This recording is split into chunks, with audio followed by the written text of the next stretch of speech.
O'n i'n nabod claf.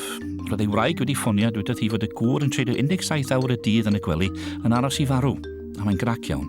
Mae angen ailwirio'r tŷ, teilio'r stafell molchi, a mae'n teimlo cwilydd fod yn marw ac yn methu gwneud y gwaith.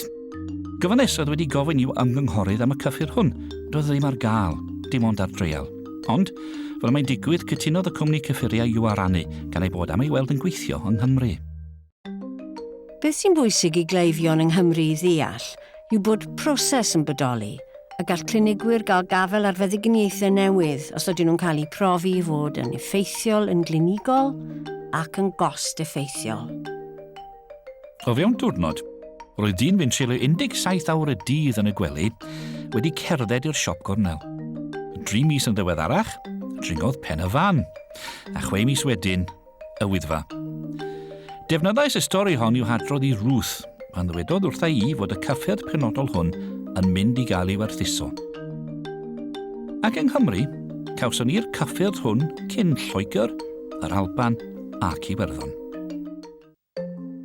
Dwi ddim yn wyddonydd, dwi ddim yn glinigydd, gweinyddu a phrosesu yw methau I, ond dwi'n teimlo bod gen I rôl sy'n dod â manteision I gleifion, a dyna sy'n dod â fi i'r gwaith bob dydd. Dwi'n gweithio I ganolfan therapiwteg a thocsicoleg Cymru gyfan. Dipyn o lon ceg.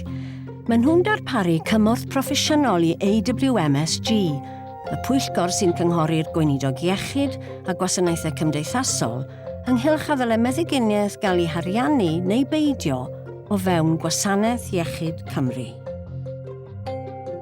Dwi'n glaf sydd â chanser metatastig y brostad.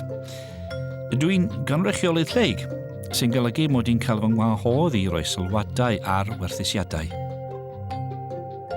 Mae'r hyn sydd gan y claf i'w ddweud yn gallu gwneud y gwahaniaeth rhwng argymhelliad negyddol ac argymhelliad positif, ac mae'n drenu pan fyddwn yn gwerthuso meddyginiaeth heb sylwadau gan y claf. Wel, gwn I, enghraifft, ac gyda chanser y brostad, mae 2 feddyginiaeth ar ffin cael eu cymeradwyo. A byddaf yn sgwennu ar Ruth ac yn dweud, cadwch lygad arnyn nhw, ar y chwybod os gallwn ni wneud rhywbeth fel grŵp cleifion I yrru hynny mlaen. Mae angen I ni roi'r neges I gleifion bod I cyfraniad a'i safbwynt nhw yn ddefnyddiol iawn.